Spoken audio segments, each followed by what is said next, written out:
Have you had a chance to watch the tape yet, or not yet? Yeah, definitely did last night. I usually do the night of the game. No matter what time we play, I usually can't sleep until I do. Comb through it. A lot of good offensively, things to build on. Just the timing of the bad plays really killed us, and that's me. That's on me. I got to own that and be better in those situations. When you see the second pick, does it go through you about the check down to JT there? 100%. Yeah, I mean, he would have probably picked up 15, 20 yards. That one definitely kicking myself over. Did you walk us through the play from your perspective? Was Pitt the read? Did you feel like you had a window? Did you not see JT? I'm just curious from your perspective. You're calling a down the field play, and you always have underneath check downs, but calling the play to be aggressive down the field. Thought Pitt was able to get over the linebacker, so I threw it to a spot. Didn't really have my eyes on the safety like I should have, and Byard made a great play. Hats off to him. But, yeah, the underneath coverage got a lot of depth. So, in hindsight, definitely wish I would have checked it down to JT there. But one I got to learn from. The timing of it just really stinks.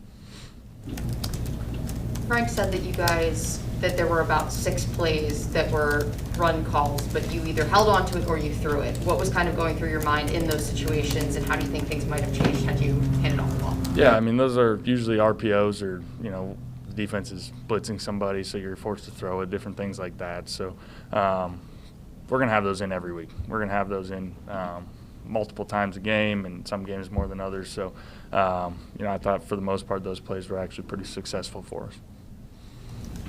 For you, how do you get past a loss like yesterday when it's such a quick turnaround? What is your method behind it? How do you kind of process it and shelve it? Yeah, I mean, my method's the same, whether it's a short week, long week, whatever.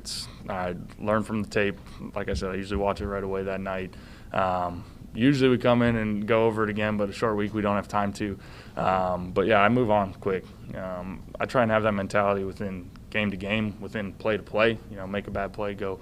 Try not to lose confidence, just go make plays and learn from it. But, yeah, I mean, I'm confident in my ability to flip the script, and I know everybody in that locker room is the same. I think you've kind of been in this situation before. I think Philadelphia, maybe 2019, you had to win the last 4 games to get in. Does that experience, I know it's a different team in different circumstances, does that experience help at all in moments like this? Yeah, I mean, I'd say being in my 6th year, I mean, every year there's a new experience that you can learn from and you can glean from and try to,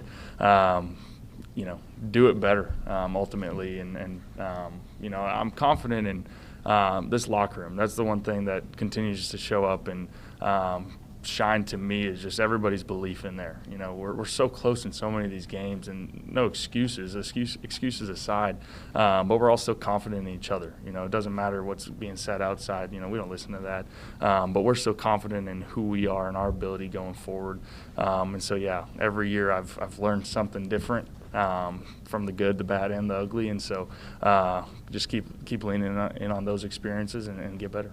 On the first interception, it looked like you were going to throw it in the dirt, and then you kind of pulled back. And Frank said you might have had Ryan Kelly in the way of your throwing motion. Yeah. What happened? I just saw I didn't have a place to dirt it, so I was trying to dirt it in another spot, and then next thing you know, it was a bad feeling, really bad feeling.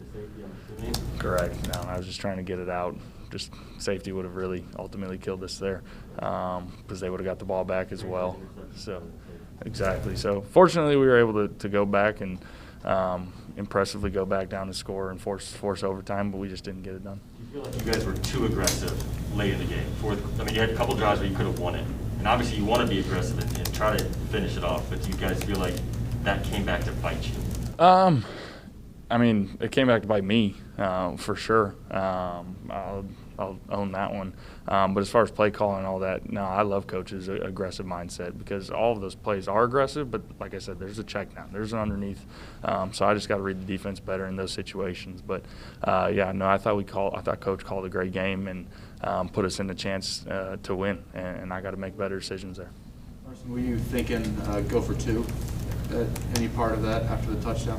I wasn't sure. I was just trying to make sure we got in the end zone first and foremost and let Coach make those calls.